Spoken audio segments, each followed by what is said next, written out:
as we go, and we can have a nice engaging conversation later on in our session. So Carl, thanks for pulling up the slides. Can you pull them back up? Thank you. Okay, great. Next slide, please. So just to say a little bit about myself, my name is Maria Dombrov. I'm the global coordinator of the Urban Climate Change Research Network.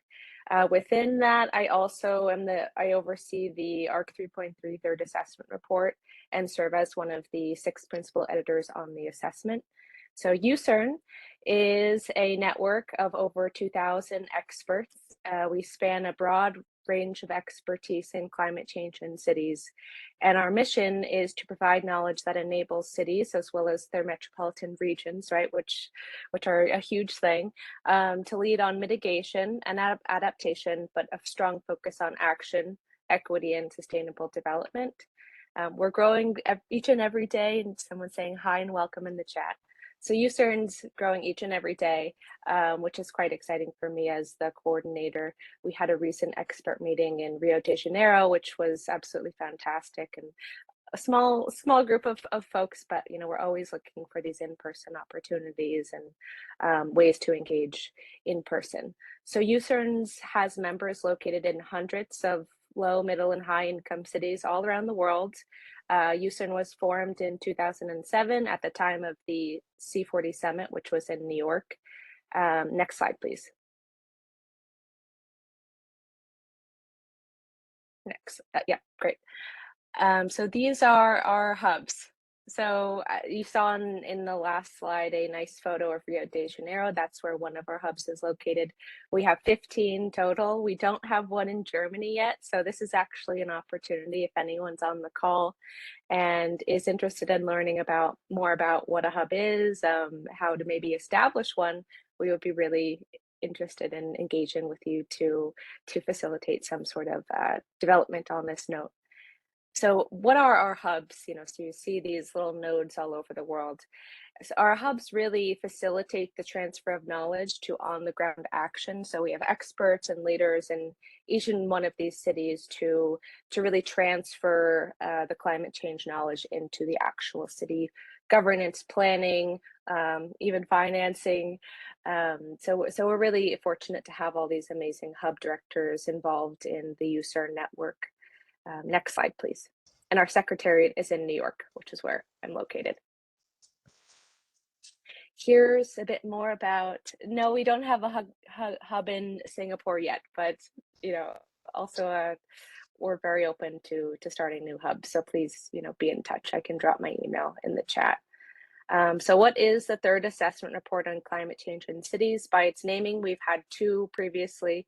So one assessment was published in 2011, another was published in 2018, and now we're on our third assessment report. You'll see the 12 different topics on the left-hand column and an estimated digital publication of these amazing topics. So we have quite a large breadth of information, everything from COVID-19 to equity, to urban climate science, nature-based solutions, and of course, finance, which is why we're all here today to hear from our coordinating lead authors on what is actually happening with financing climate action. What should we actually be doing? Which is, I'm really grateful for their support and leadership in this assessment process for the last 4 years. Each of our assessments, each of our elements really is what they're called, engages with stakeholders at the city level to really better understand what is actually needed, how can we use what we learned from the cities and incorporate that into our knowledge generation. And small note, we have the same publisher as the IPCC Cambridge University Press. We're very happy to work with them, and we're looking forward to publishing our first element very shortly. I'm also looking at finance, and I think there is some room to move up this timeline of publication. And I can also, I don't know if Jad's on as well, but Jad works with me at the Secretariat, and we have this form where you can sign up, put in your email address, and you'll receive first access to the digital publications, all 12 of them, once they become available in the order in which they'll be published. Next slide, please. So here's a bit about some author demographics. We have over 300 international authors, 54 of which identify as female, and 54 of the authors are also located in regions within Global South. We have 2,600 references. I firmly believe that this number is growing every single week, so I wouldn't be surprised if it's even higher, over 3,000 these days. Next slide, please. So I just want to share a few of the key findings from a few of the different chapters that we're working on. So all cities are projected to rise in temperature, anywhere from 1.5 to 4 rise in temperature by the 2080s. And this doesn't factor in for urban heat islands. So if we do factor in urban heat island, these numbers would be even higher. The greatest points of warming will be in the higher latitudes of the northern hemisphere. And we've also done the projections for 110 coastal cities, which shows that the sea levels will rise anywhere from 27 to 75 centimeters by the 2080s. So on the right-hand side, you can see one of the projections for the temperature. And all these dots are little different ARC 3.3 cities. So they're either hubs located there, we have a case study there, we have an author there. So we're very much on the ground in these places. And that's why we first and foremost want to do projections for the cities in which we're affiliated with. Next slide, please. So here's a bit more about the COVID-19 element, which is the first to be published. We found that around 95% of total cases of COVID-19, yes, we will make the slides available. Over 95% of total reported cases of COVID-19 were found in cities. So pandemics are inherently an urban issue, right? Especially in the case of COVID-19. Here's a kind of a shocker one, that we didn't associate urban density highly enough. There's not strong enough evidence to show that urban density played a role in COVID-19 propagation. It was actually more on the urban form side of things that we found to be more impactful in terms of COVID-19 spread. And then there's these two balancing acts of governance during the COVID-19 time. Some countries resorted to centralization of decision making, while other countries and cities formed multi-scalar partnerships. So we have both of this top-down and bottom-up approaches. Next slide. And lastly, I'd just like to highlight a bit more on the equity element, which is front and center on the assessment as a whole. You see in the author demographics that this is something that's very important to us, and it's really spread out. It's a major theme within the overarching assessment, as well as in the broader user network. So we found that 33% of all deaths due to disasters in cities are actually caused by climate-induced events. The big ones are riverine flooding, heat waves, and landslides. But here's an interesting point to bring into the finance. Most of the monetary damage is actually caused by flooding, but in terms of people affected, it's more on the temperature side, so the cold waves and the droughts. Next slide, please.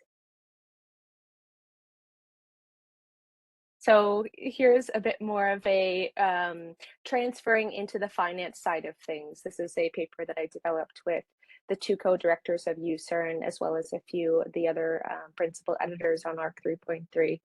And we found to really break the current challenges in which we're facing, the current roadblocks, we really do need to be integrating the latest urban, physical, biophysical, and social knowledge into cutting edge technology, but also really into governance and financing, really encouraging actionable knowledge across and between neighborhoods, nation states, and global organizations. Finance is such a driving factor beyond what climate, what we're doing in terms of mitigation and adaptation. So I'm really excited to hear more from our experts today on what really do we need to be doing, and what are the best practices, and what are the tools we can really be utilizing to encourage and implement actual climate action in cities on the ground. Next slide, please. And this is my last one. just to say, here's a bit of recap of the information, but on the bottom right-hand corner, if you want to scan the QR code on your phone, you'll access the Join Us page. So if you'd like to become a UCCRN member, please scan the code. Otherwise, you can add us on X, LinkedIn, Facebook, and we're available on the web as well. We have a website too. So thanks. Peter, over to you, I believe. Thank you, Maria. I guess, Carl, can we get that next slide up, please?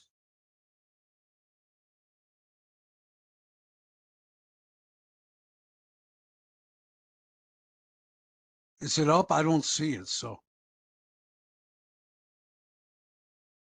Here we go. All right, there we are. Good morning, afternoon, depending on where you are. I'm Peter Meyer. If you look over here on the left-hand side in bold, those are your 5 presenters today, and that's the order in which we're going to go.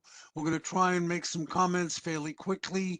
We basically have 1 slide each, and we'll take 1 or 2 clarifying questions if there's something that needs to be dealt with immediately that was unclear. Otherwise, we're going to try and save well over a half an hour of the 90 minutes for questions from all of you, and all the slides, et cetera, are all going to be available to the registered viewers, in addition to the fact that we're obviously recording this. In that little orange section down there, which says at least 30 minutes will be available, you will get the name and the contact information for each of our presenters as we move forward, if you want to jot that down because you want to follow up with more detailed discussion. We're all available for that. Next slide, please, Carl. Okay, now we're getting into the obvious problem, which is the one that is the inadequacy of funding for climate change responses. And I mean, basically, if you look at the need, we're talking about something on the order of 15 trillion, that's with a T, needed for the combination of adaptation or to meet the needs of infrastructure problems and trying to engage in some degree of climate mitigation with investment into energy, transport, and the like between 2022 and 2050. So we're looking at that's an annual number, 15 trillion. The reality is that we've got nowhere near 1 trillion. The numbers that we have are all in billions, as we show here. The Global North committed to at the Paris conference originally to provide 100 billion by 2020. 100 billion is obviously a lot less than we need to the global south. They were supposed to provide that by 2020. That particular goal wasn't met until last year. The delay was well over 2 years, but it's inconsequential. It doesn't matter when you look at the total inadequacy of the funding available. So when we talk about trying to get funding for climate change response by cities, we have to look at it in the context of the fact that there's nowhere near enough money being committed. That does not say anything about whether or not there's money available.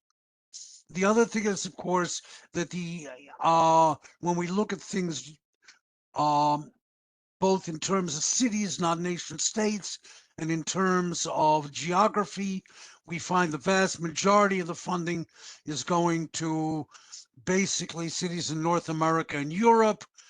Sub-Saharan Africa is getting next to nothing. And the urban component is about 3 to 5% of global investment, notwithstanding the fact that we have well over 50% of the population of the globe living in cities.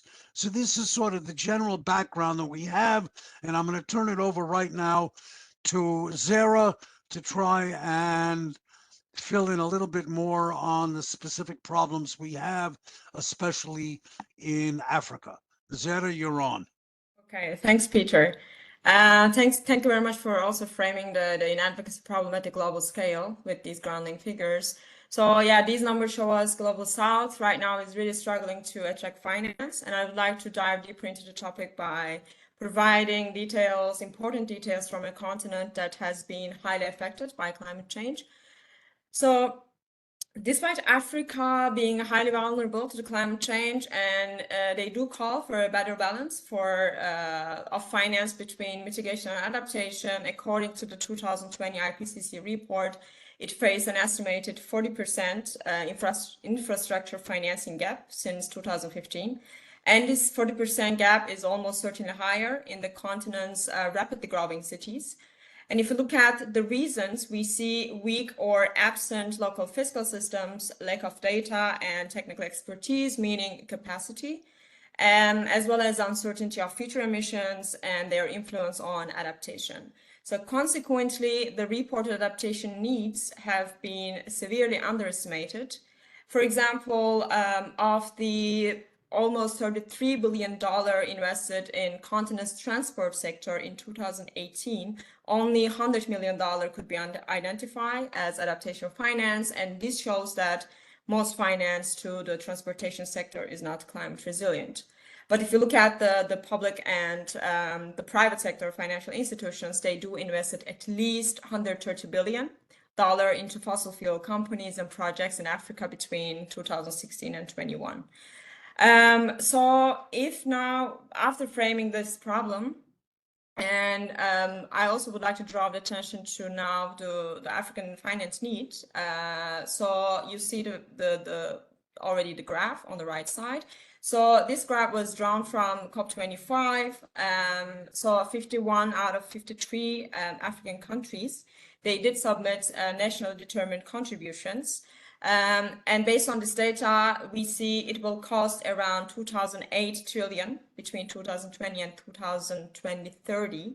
And this is already surpassing the 93% of Africa's GDP. So this is quite alarming and shocking. And we see approximately the 10% of the total cost has been committed by African governments, and the remaining 90% identified as climate needs that are already dependent on the external sources. So since now we emphasize this crucial aspect of the external finance, also for the sake of clarity, I want to give you the last figure, and this is from 2018. So in 2018, all of Africa secured only $46 billion global foreign direct investment. And so here, actually, although the constraints vary in type and severity across cities, we all also know that it is time to move beyond the existing narratives that does simply conclude African cities need more finance or they do need bankable projects. So here we do identify two specific measures that lift the barriers to climate adaptation finance in African cities. However, there are more. And one of them is to increase the supply of finance because African cities need to mobilize the local finance markets by strengthening their legislative and institutional capacities. And best practices actually can be found also in the countries across Latin America and Asia, including Mexico, Brazil, Colombia, Indonesia, and the Philippines. And these countries access to the capital markets, and that was critical for the cities in these countries to invest in their respective urban transitions. And the second one is, it is crucial to have some appropriate risk calibration for economic, financial, and political risks, and also for the project viability when appraising the ability of cities to borrow money. Assessing especially subnational ratings instead of applying international credit ratings is crucial because they do undermine and miscalibrate the context and the city-specific risk. That is also a necessary condition to secure long-term finance for African cities. So as a concluding remark, I would like to say Africa already learned the hard way of not really relying exclusively on the efforts of the global north for their development, but they do need to focus on the options within their control. And now I hand it over to Paulo for the financial instruments that could unlock solutions to also some of these problems I mentioned. Next slide. So thank you, Zara. Good afternoon or good morning, ladies and gentlemen. So we heard that there is too little financing going to city, in particular the global south, but is even in the global north, city do not receive enough financing for mitigation and adaptation. And in particular in the global south, the city relies on intergovernmental transfer from regional nation to international development assistance, which as a result increases the public debt. And we know that this country already very much indebted, so it's not a good solution. And in particular, I've seen, as Zara has indicated for Africa, there are a lot of barriers that are very well described in our element, like lack of capacity by local authorities, city officials, difficulties in preparing a bankable project, so even more for adaptation, legal obstacles in relation to budget autonomy of cities, capacity to have debt, like issuing green bonds or introducing local taxes. Again, Sarah has mentioned the credit worthiness that sometimes the country, sometimes the cities, in particular city that need more help with financing, maybe have less credit worthiness. So very difficult to attract, in particular, private financing. And they don't have experience using credit and other instruments, and in particular access to global or domestic financial markets. On the other side, we have to also to highlight that is not a problem of where to find the financing. There is enough capital in the pension funds, in investment funds, in real estate globally, that the needs of for the cities meditation adaptation to be aligned with the Paris goal can be made available. Is again how to connect the available capitals with the needs of the cities and transfer these funds urgently, because we know the urgency of climate change, to cities. So first of all, we investigated innovative financial instruments that could help the city to use both these financial resources coming both from the public sector, which is what's happening now, but also attract more and more private sectors, and in particular pension funds and other type of funds which have long-term perspective and are not driven by short-term returns, which is we need for, in particular for climate adaptation. So what are needed are national and in particular policies that are conductive for city to tap these financial resources available, in particular in investment markets, including pension fund, insurance pool, sovereign wealth funds that are again a huge amount of possible financing available, and are looking for investing in more and more in sustainable or climate project and other institutional investors. What is important so is to find a mechanism to have this access to private capital markets, which is not yet the case. And as I said before, these barriers are really very dominant. In terms of mechanism that can be unlocked, this finance are some carbon pricing mechanism, in particular taxation of polluting fuels like fossil fuels, which are very much still used, in particular in the global south, in Caribbean island, and other parts of the world, and create then carbon credits or biodiversity credits. And there is a stronger link that is highlighted in our element between a nature-based solution, the biodiversity agreement and the Paris Agreement, how they can work hand in hand to promote sustainable solutions, in particular for adaptation in cities. Other ways to raise capital could be a land value capture, so try to have a new stream of revenues for cities coming from taxation of possible city development and city infrastructures.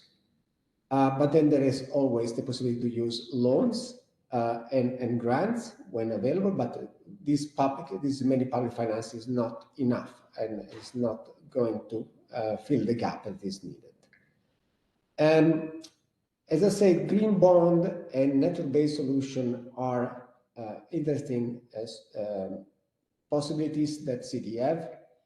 In particular, if there is not a strong emphasis on investment return and short-termism. So we need long-term, as we know, it's urgent, but it's something that is going to take some years to develop a proper improvement of resilience in cities, and at the same time a project that will mitigate emissions. And in addition, we have more and more options with the public-private climate partnership. For example, concession in cities where a private company take over the public transportation, the street lighting, and other investment. That for climate swaps, and also the domain of ESG rating that my colleague Alexander is going to present to you in the next slide. So I pass the floor to him. Thank you for your attention. Thank you, Paolo. Thank you, colleagues, for having me and for your readiness to hear from us on our findings. So my part is actually dedicated to some kind of enabling conditions, and as it was already mentioned before, we're talking about really not a lack of funds, but lack of common language between financial market and the cities, which is actually, from our point of view, is one of the main obstacles on the way to mobilize funds and to support mitigation and adaptation activities on the city level. The common problem is that we're usually, or the cities are usually trying to present their situation on the city level in terms of SDGs, or when they're implementing something, they're trying to demonstrate how they are contributing to achieving of the sustainable development goals. But at the same time, we're talking about something global. But for financial market, it's important to understand how the funds that are being provided for the city are going to contribute to concrete results and to improvements on the city level. For that purpose, financial market has already introduced the so-called ESG framework, which is being usually, let's say, simultaneously used as non-financial risks framework or non-financial reporting requirements or similar things. But at the end, it's about understanding whether we are contributing to more resilience on the city level or we're not contributing to it. Because for the financial market, it's important to see or to understand whether this client is going to come back for the next credit, or in other words, whether this particular project is going to sustain and live in the next years.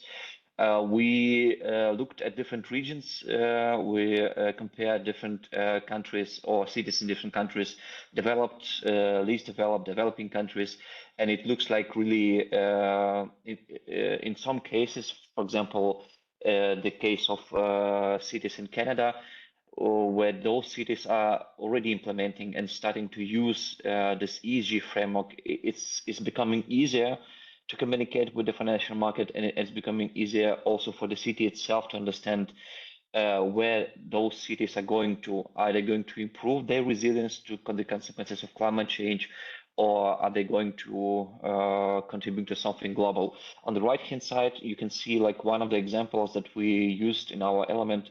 It's like communication metrics. You can call it. You can put it that way.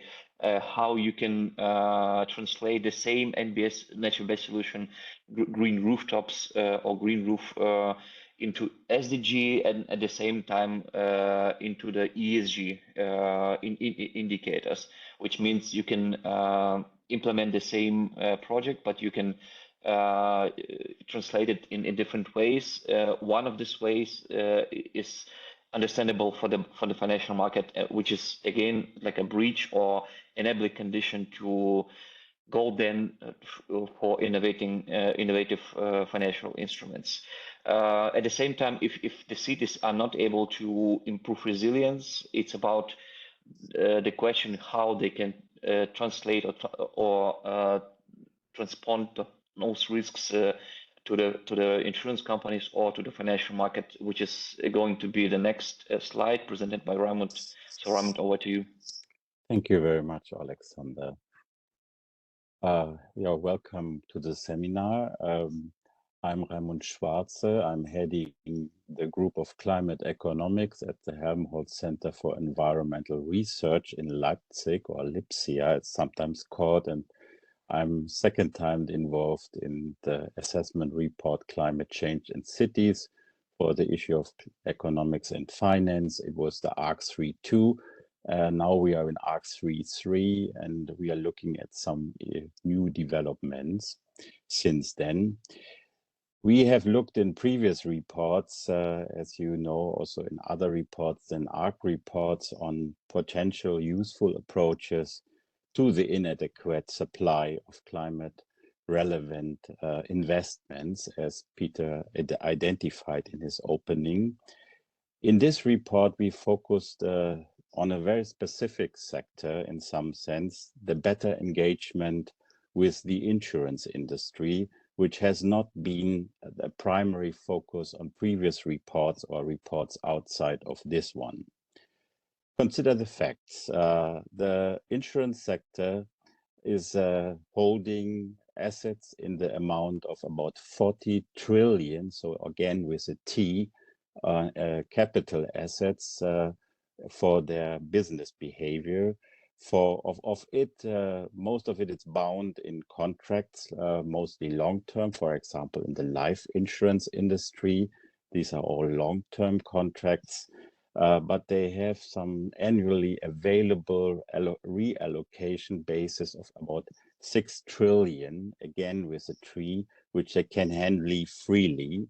In that sense, it's probably the largest sector which of freely allocatable capital in the world, in some sense, considering also the long-term perspective that is so much needed, as Paolo pointed out. It's a sort of a patient capital because it's based 85% on long-term contracts. So with that longer term perspective, they are very well suited to serve the needs to cover the climate responses needed at the city level, whether it's in mitigation or adaptation efforts. It can also deal with the risk or de-risking of that efforts of the cities through their particular business line. So the sector's business model and the time horizon is very closely aligned to that of decision makers planning climate responses at the city level. So our proposal out of our element is that we build up special alliances of insurers with the cities to provide data, support risk assessment, and finance local adaptation, and sharing into the benefits of that effort through some reporting tools such as the one that Alexander had mentioned. It could be, for example, ESG reporting of the insurance industry.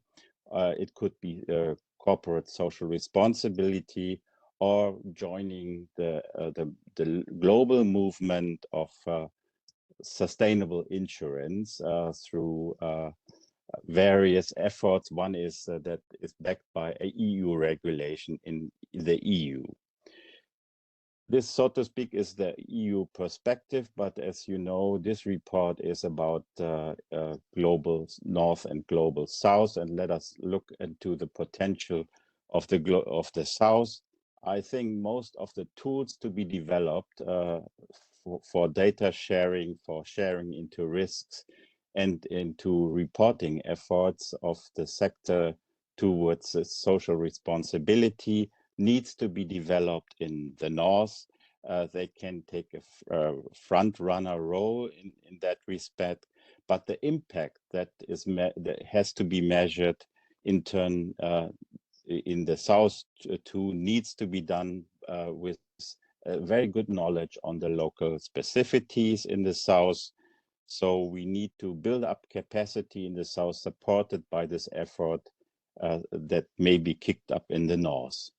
To maximize the benefits of the collaboration, this reporting efforts of the sector and the cities needs to be as closely aligned as possible. And we give some very concrete examples of how that could work out. So that's one of our novel findings in ARC 3.3. We have some to get to other novel findings in ARC 3.3. I will hand over to Peter again. Over. We know cities are not comparable. And one of the things that keeps them from being comparable is, in fact, their knowledge base. I want to come back to that very briefly, picking up on Raimund's discussion of the role of insurance, because one of the things that happens with insurance companies is one of the ways they manage their risk is by providing guidance and support to this institutions that they insure, so that if somebody who's insuring for fire may come in and look at a building and tell the building owner what to do to try and reduce fire risk. Same thing applies with regard to climate change, and I think that's a very important role. But the operational context of cities is really an essential problem. What do they know? But perhaps even more importantly, what powers do they have to act? In many countries, municipalities don't have any power to act independent of the national government. Even if they can act, they may be constrained by the revenues that they can generate, that is to say, the taxing powers that they provided. And that limits their ability to take any action on their own. I mentioned earlier the fact that a minute portion of the global investment in infrastructure goes to cities in the first place, but it may very well be that they don't have any power to take those actions. But if in fact they get the power to tax or to borrow, it expands the range of options that they have available, which can make a huge difference.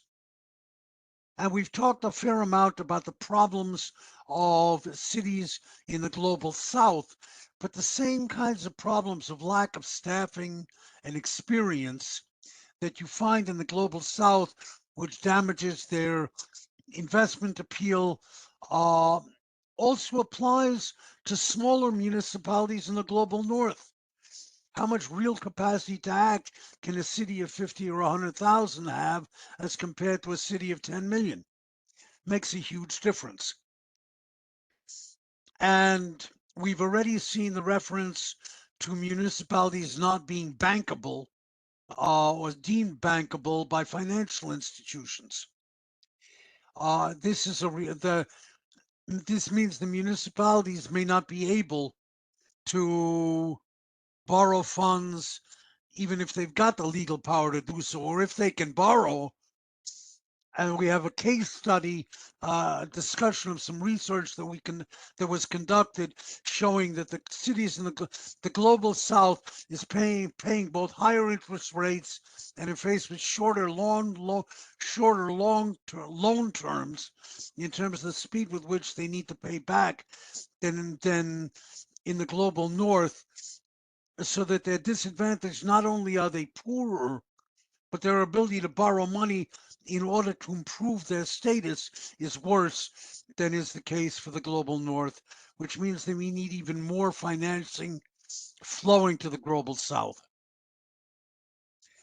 Moreover, and we have also made reference to this, the financial condition of the countries themselves affect the cities within them.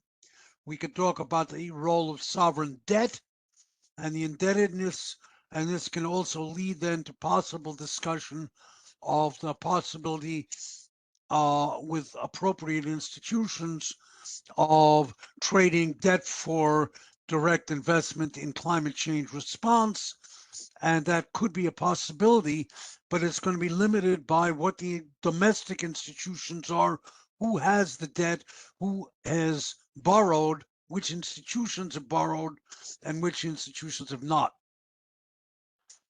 And that is going to influence the ability of even the bankable cities to borrow funds for climate response if the city is bankable, but the country is not.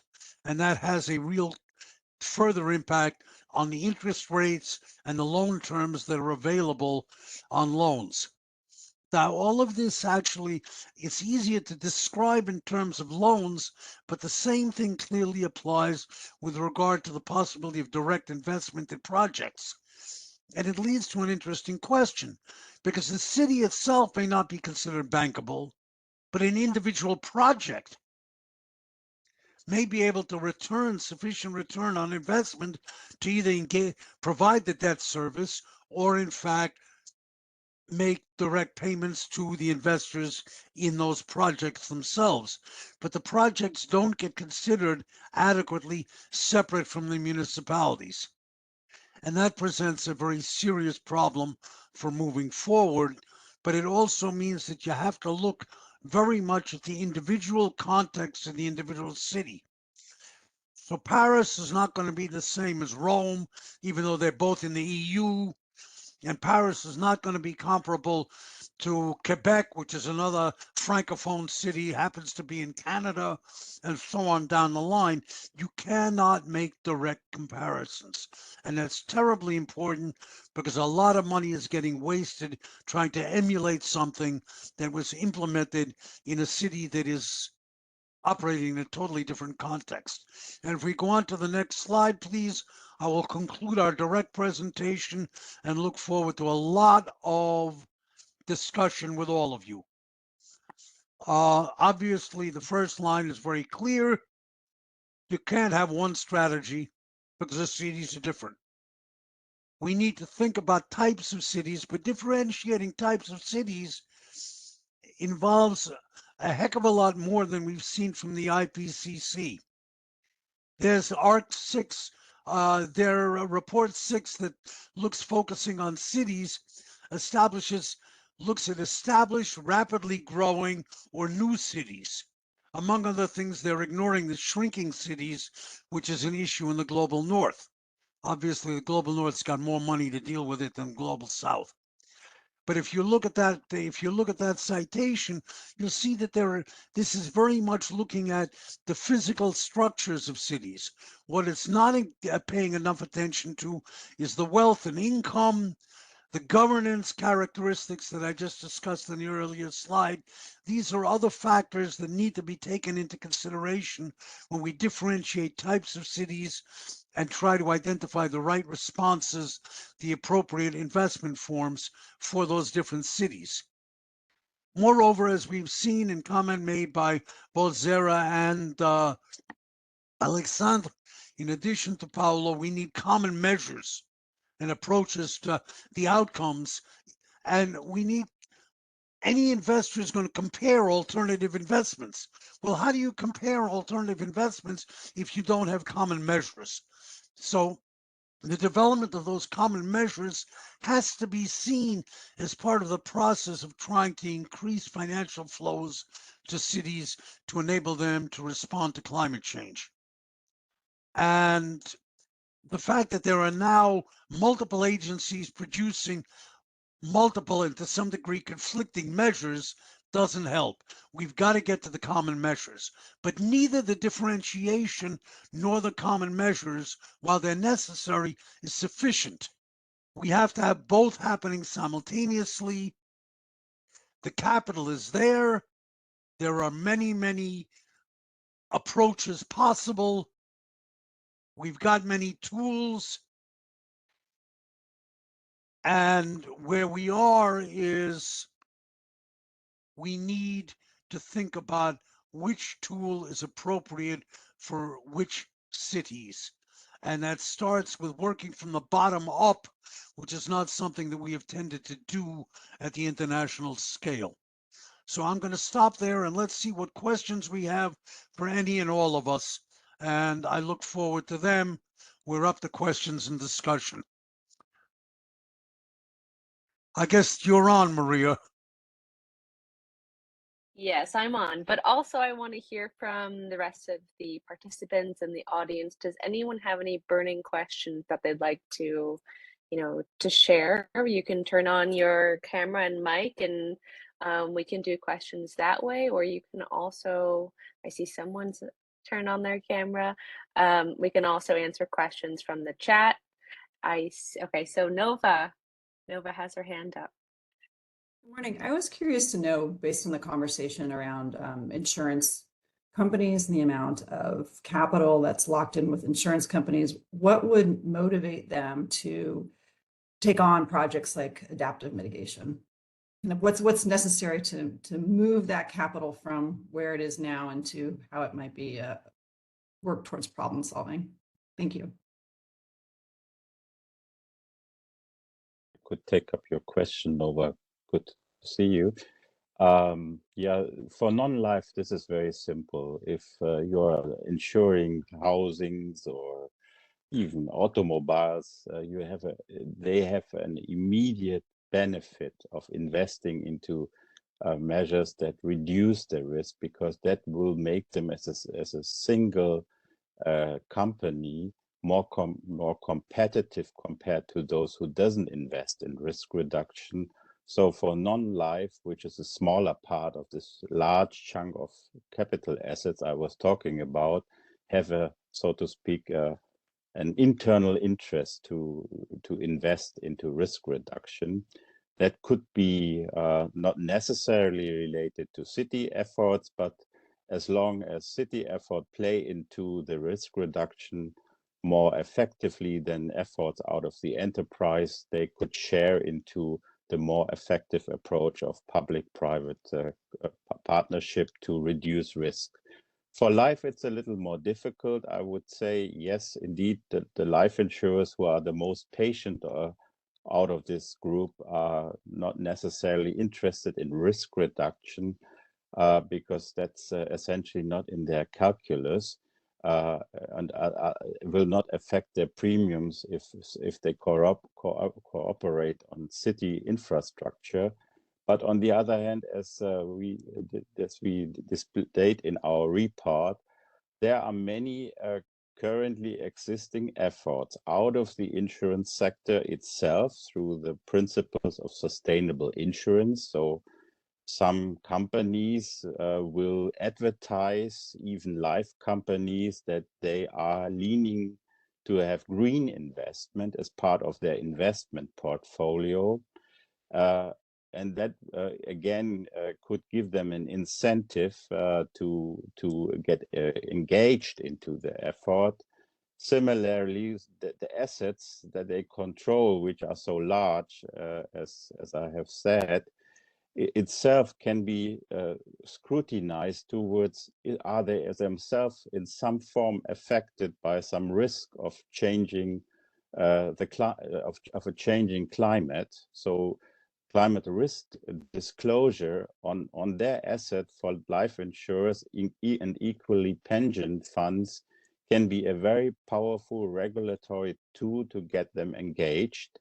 And as you know, the climate change is now so rapidly moving forward that at least some elements of their current investment, say for example into houses or housing, could be affected by the way the climate changes, and making them report on the risk of their asset holding in the housings can make them interested to get involved in or engage into such a form of partnership that we envision. So a kind of a very context-specific approach we need. Some elements will be internal, some needs to be externally backed by regulation. the EU is taking some role in making or developing a taxonomy of efforts to be screened as climate risk exposed, even in the insurance industry, and also some taxonomy with regard to claiming to be a green insurer. I hope this gives you an idea how we could move forward. Nova, thank you. Can I Thanks, add, Nick. can I add slightly to that? Because there's one thing that Raimund has certainly talked about earlier, but didn't mention now, which has to do with the role of the insurance capital as being patient.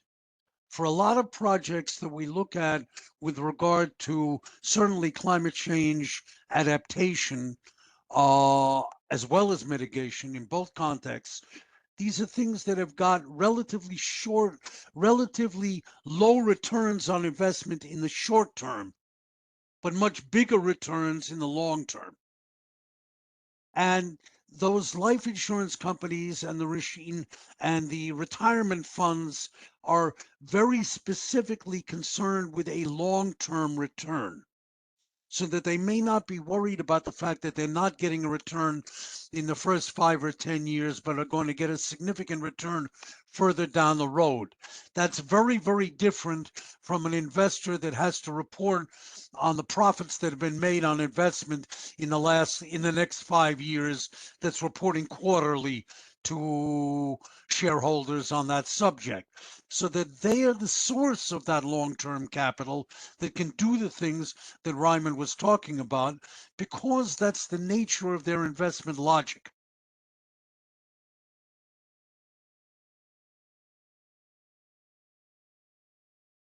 Alexander, I see you have your hand up. What do you like to add? Just wanted to add also to this topic. Let's say what is needed here, just to, let's say, to align the efforts and make them coherent, so to speak. And maybe coming to the question raised by Barke in the chat box, because I think he is not able to talk, but at least he left this question in the chat box. What is missing is just the understanding what kind of activities and what kind of projects could contribute to more to an improved resilience, because we have a taxonomy in the EU on sustainable environmental activities. But at the same time, green doesn't mean resilient, and resilient doesn't mean green. So if there will be alignment between those two, let's say, areas, then there will be more understanding about what could be done and what should be done in terms of, let's say, becoming more like resilient to the consequences of climate change. And this could be the role of the environmental agency to support this process, to, let's say, to build up this list of, or the understanding of what does it mean to be more resilient, and how we can do this. Because we also identified within our element that there is an ongoing process of, let's say, elaborating and establishing like ISO standard on ESG indicators for resilient cities, which means it's an ongoing process. It's still underway, even although it's on the final stage. But the process of providing feedbacks it's open, which means everybody, all the relevant stakeholders can contribute to it, because we also identify that there are bottlenecks and some kind of missing pieces. And this could be also contribution from any stakeholder. So Raimund, over to you.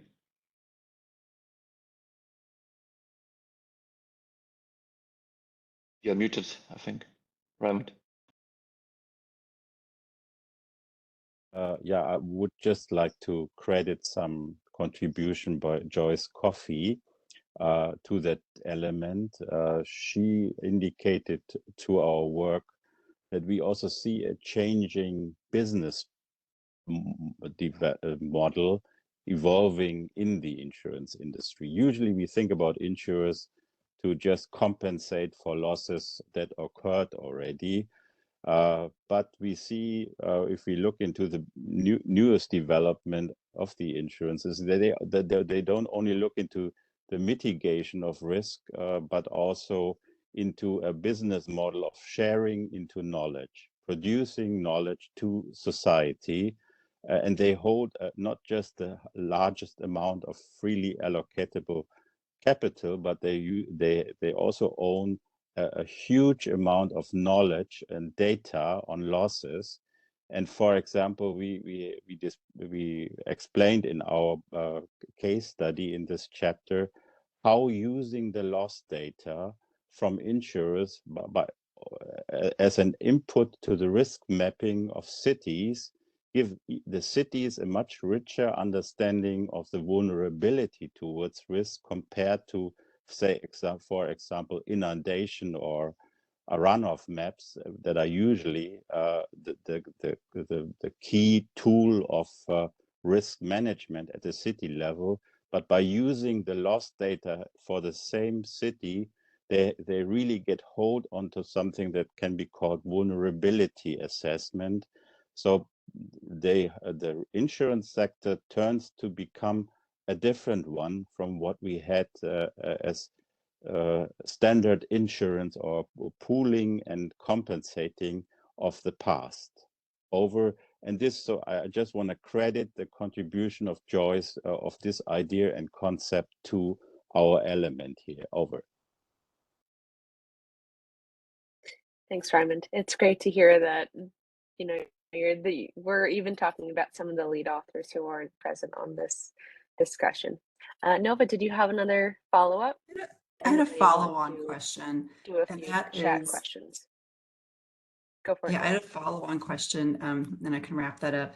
Is the premise that insurance companies with more information will be self-motivated to make these different investments with more information about vulnerability assessments and risk management? So that's kind of, is it more information will be the motivator for them to change their behavior, or is there also a discussion of some other external motivator to kind of push the insurance companies to invest differently? Thank you. Yeah, I hope I was clear enough that we need a combination of both internal factors, so motivations out of changing their business model or enriching it in some form, but we need also some external drivers to this effort through regulation, for example, on disclosure of risks of with regard to changing climate, but or more broadly, as Alexander explained, through ESG reporting. There are various regulations underway voluntarily by the sector, but also by some regulating entities. In Europe, it's usually done by the finance authorities such as EIOPA. That would implement or that would stipulate some rules of not really ESG, but some reporting of their environmental behavior, their advertisement of new products, also new products if they evolve, but also the risk they are holding within their large assets. But this is over from here. If I may, very quickly. The other thing to keep in mind is that when we talk about long-term perspectives, I think that you also have to make a distinction between the for-profit life insurers and the retirement funds. And that, in fact, when you start looking, certainly in the US context, the retirement funds are basically government entities. And I think that's also true throughout much of the EU. And they themselves may be moving in that direction or get the political pressure, which more readily than would be the case for a commercial life insurer. And they've got the same long-term perspective. And just one sentence is often forgotten. There is a significant group of insurers that are called public insurers, actually long-term, existing since a couple of 100 years. Initially, the whole insurance industry was a kind of mutual agreement, so a public agreement between those who are faced with the risk and those who could hold the risk to arrangements. And from this early arrangement of insurance, there are still existing a large group of public insurers, and so non-profit insurers, that share into that interest. It's not necessarily only the pension funds, which are mostly state-owned, but we should look at them. For example, in Switzerland, they are the ruling group of insurers at the communal level but we have some in Germany as well. In east of Germany, we have this communal insurers as equally as in Switzerland. Thanks, Raymond. I actually have a question for Paolo on private financing. So I'm wondering, how do we foster private financing for mitigation and adaptation projects in cities, in particular in the global south? And going off of that, what are the most promising financial mechanisms for mitigation and adaptation? Yes, first of all, yes, it's very important that we recognize the role of private financing, because public financing and multilateral development bank are doing a good job, but are not enough. Most of all, the private financing the public financing should be used to make the ground for private financing. So it can be used for capacity building. We heard that the lack of capacity in assessing the financial aid of the cities, in preparing bankable project, in accessing the market, international or national financial markets. So I would say public finance should be used to create capacity awareness, experience, and how to create bankable project that can be then presented to financiers. And the other things is to the risk. So we heard that for a number of causes, the cities have perceived, in particular in the global south, as high risk or not creditworthiness. And so international multilateral development banks or international donors can use funds to create guarantees that de-risk this investment, metrics that allow this to show the proper risk and not maybe the national risk, or and this would attract the private financing. On the instrument, I think we've seen a very interesting case for green bonds, where the city has the capacity to create them. Usually are large cities, but this is growing, and there is also a case studies and some assessment in a box in our element. Second, I would say the carbon markets offer again some interest development. I mean, the Article 6 of the Paris Agreement and more, structuring these carbon markets, regulating them, avoiding, greenwashing, but really making them a serious business. A lot of international companies in various fields, from airlines to whatever business, needs this credit to offset their emissions, and cities can offer a sound project in carbon mitigation, but also adaptation. So, and adaptation is where we need to create more awareness, because at the moment there is a much more focus on carbon credits for mitigation, but it can create some parallel markets also for adaptation. And finally, as I say, try to use taxation as much as possible in cities. That, for example, land value capture is an interesting instrument that has been also presented by OECD, that can again tax the private sector and raise capital and revenues for cities that are coming basically from the private sectors. Thank you. Thank you, Paolo. So I see a question in the chat from Anne, who's asking about city scales and pilot projects. So do we think that, you know, shrinking cities could really be these sources of laboratories for new financial and governance approaches? Perhaps some of these approaches could be acted out more rapidly at a city or sub-city scale. It's really an interesting question, but I imagine offers some complexity as well. Does anyone want to take the stab at that question?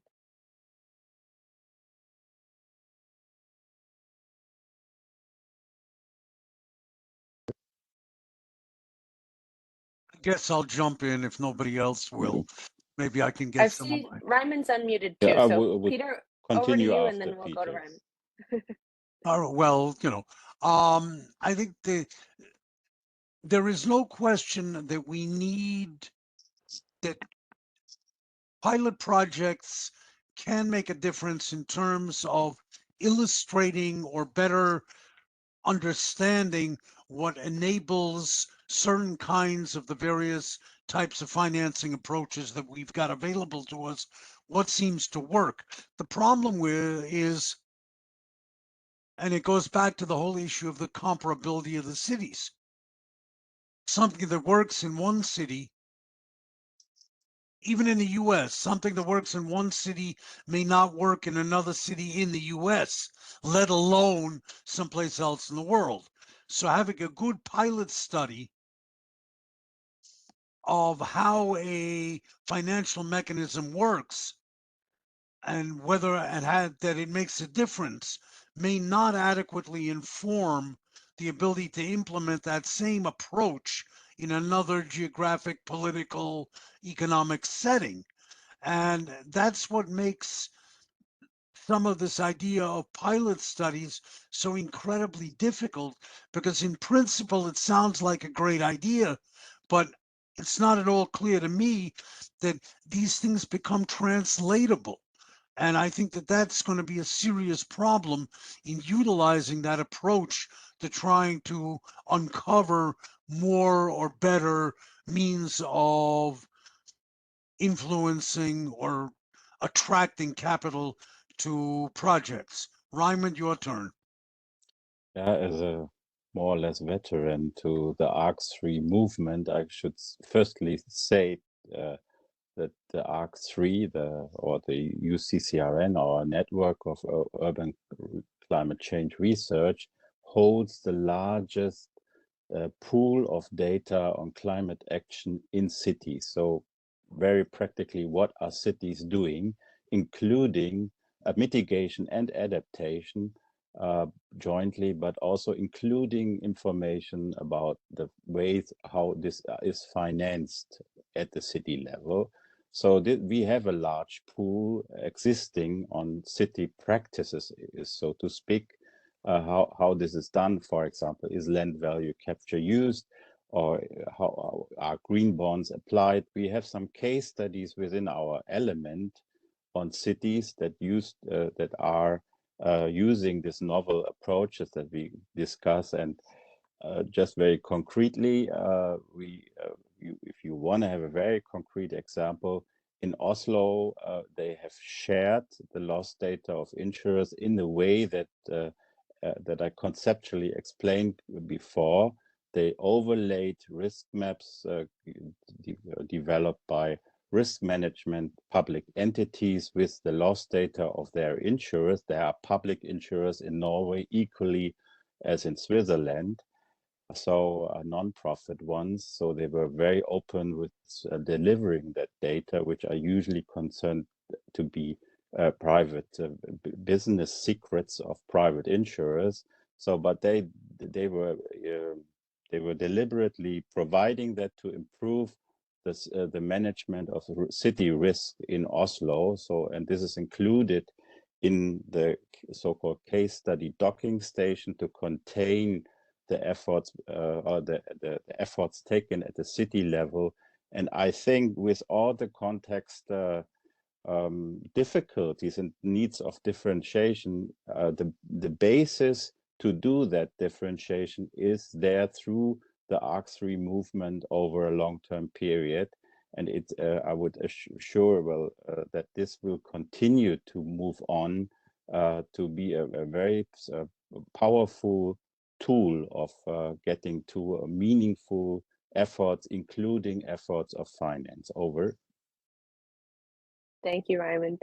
And thank you for highlighting UCCRN's case study docking station as well, which is it's a database of peer-reviewed city case studies that include mitigation, adaptation, and we don't just have finance as well. It's, you know, expanding beyond a wide variety of topics like urban planning, governance, but we do have quite a few finance case studies too. So Jad, I do see that you're on, and perhaps you can drop the link to the case study docking station in the chat. That would be great.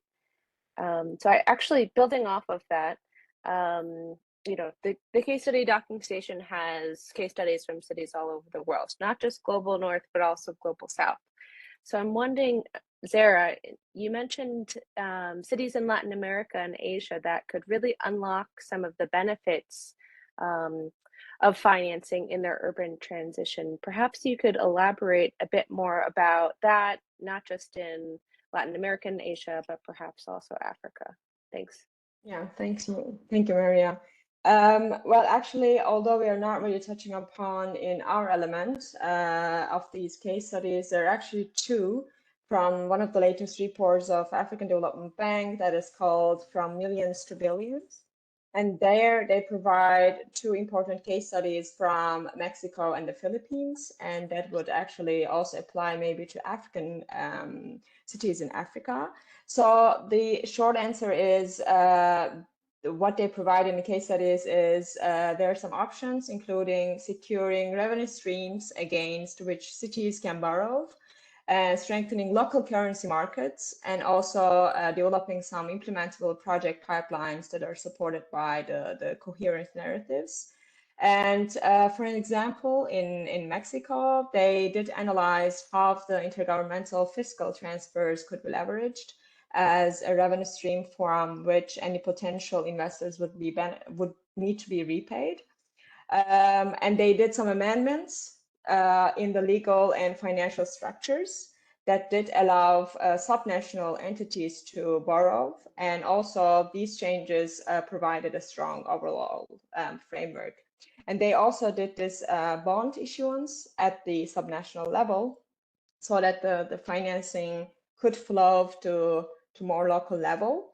And with this, they did mobilize $4 billion in local currency that was financing the Mexico's domestic market for infrastructure projects. And we also know in Africa, there is this Algeria Solidarity and Guarantee Fund for local authorities. And there's also South Africa's Finance and Fiscal Commission. And these examples also could be good examples for such institutions if you look at the Mexican case. And in terms of implementable projects, if I refer to what Alexander was talking about in terms of ESG, we also need some compelling narratives that are around low carbon and climate resilient development, because these are really crucial to attract finance, seeking also to comply with these ESG criteria, rather than the narratives of just the replicating the urban and industrial development pathways. And last but not least, in the Philippines, they also did this institutional structure. There were two institutional structures that there they used these domestic savings, which Raymond was also mentioning about the local insurance and also the pension funds, because what we saw from our research in Africa, there are also now pools of these long-term capital that is linked to these pension funds and the local insurance. But it is difficult at the moment to connect to the public infrastructure investment needs in cities. So in Philippines, what they did was they constructed these two institutional structures. One was subnational financial intermediary. There they focused on the providing capital finance to infrastructure projects at a local level. And what they did was the funding is usually released in the form of blended finance that combined loans and grants. And the second one was private financial guarantee institution, and that also allowed access to private capital financing. So the first one was public, and this one was private.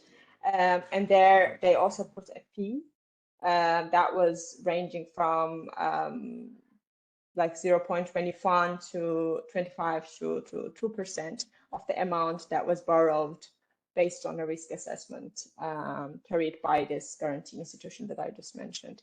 So if anyone is interested, we can also provide more details on that. But yeah, so the information can be also found in the African Development Bank report. Thank you. Sarah, you're going to think this is maybe a little bit funny, but I would actually love to add some of these examples that you mentioned into the finance element as we bring it to publication. So, you know, as part of the ARC 3.3 process, we update as we go.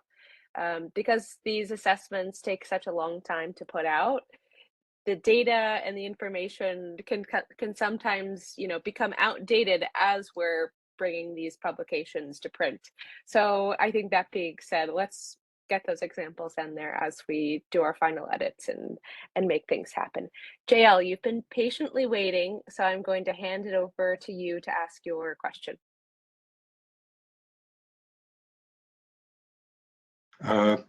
It's not actually a question, but a comment. After listening to all presentations, I have several concerns and doubts.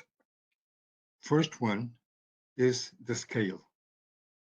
Individual cities are not, I think, the most appropriate scale for dealing with climate change issues. This is one thing, the scale, territorial scale. Second is the asymmetries, strong asymmetries in power between private corporations or investment funds and political, urban, territorial, environmental authorities at the city's level.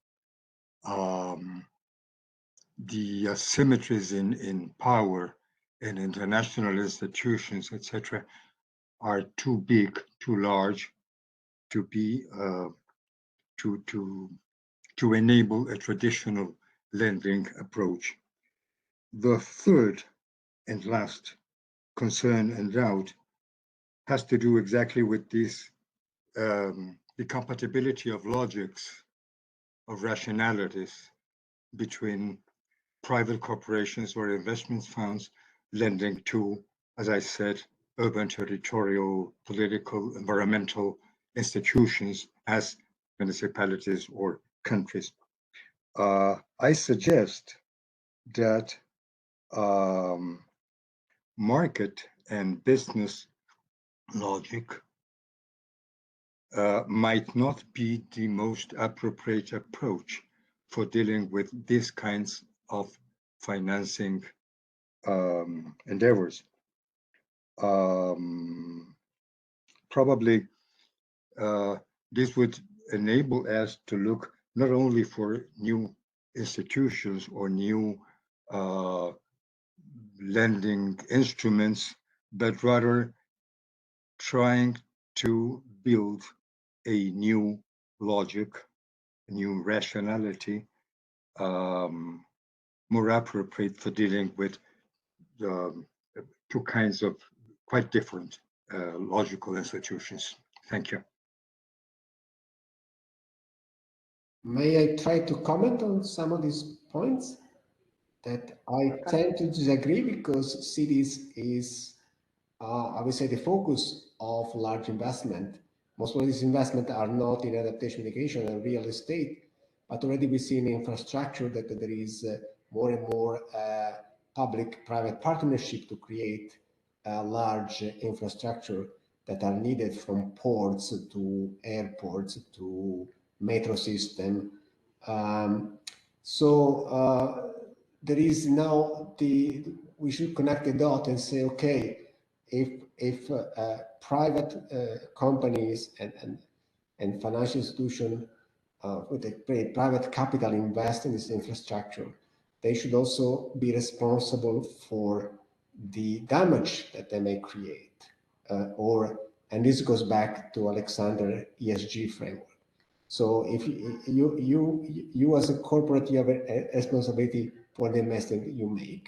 You're already investing in cities because there's been how much real estate development takes place in cities. I would say almost all of it, and we know. So if whatever you do your investment, you have also to compensate and make sure that this investment create mitigation in the cities and are resilient to climate change.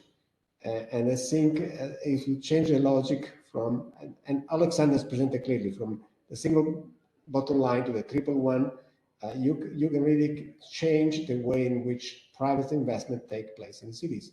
And it's not just for large cities from like New York, London, and Paris, the global north, but it's also, there's a lot of investment, private and public, I would say.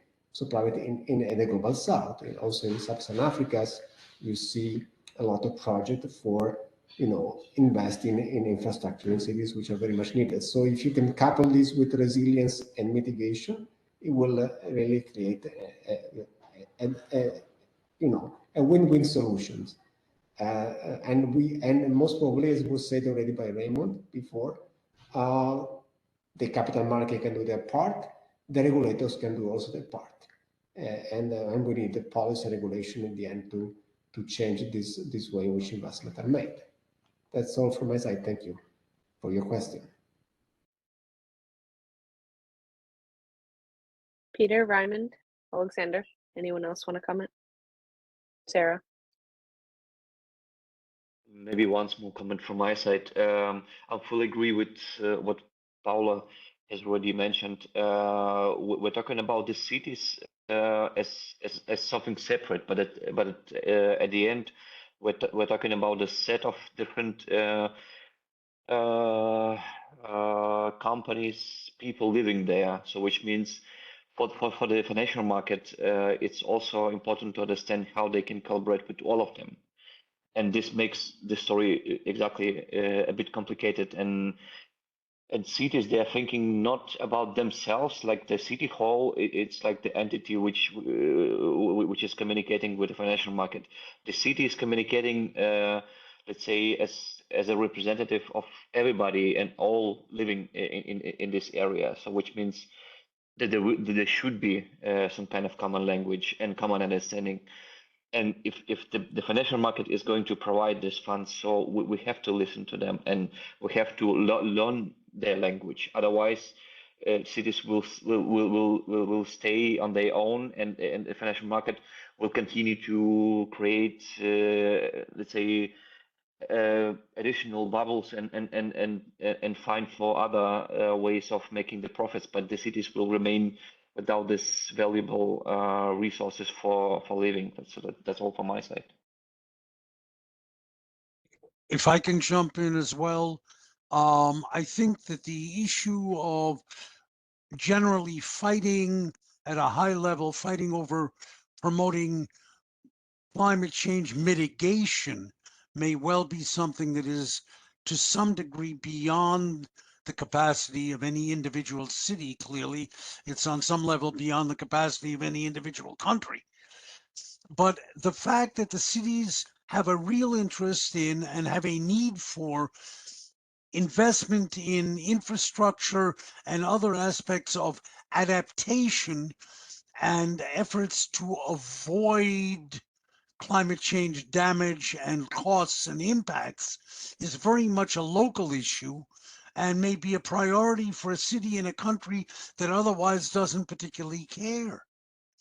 And the interesting thing about the adaptation investments is that they give us a measure of the cost of failing to mitigate. And to the extent that the investment in adaptation provides a measure of the benefits of mitigating, it itself can then contribute to more investment in mitigation. Paolo just added a comment in the chat box that I think is a very important one, which is that some large cities have a gross domestic product that's larger than that of many countries. So in fact, those cities do have a potential of acting more on the global scale. I think he's completely correct.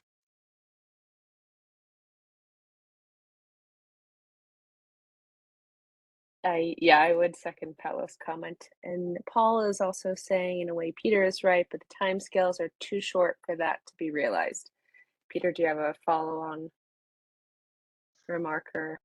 Well, I think that he's actually correct. We're facing some rather horrendous need for immediate and rapid action, and he's certainly correct that that kind of a lesson is not going to be learned in the time frames that we're looking at trying to get things moving.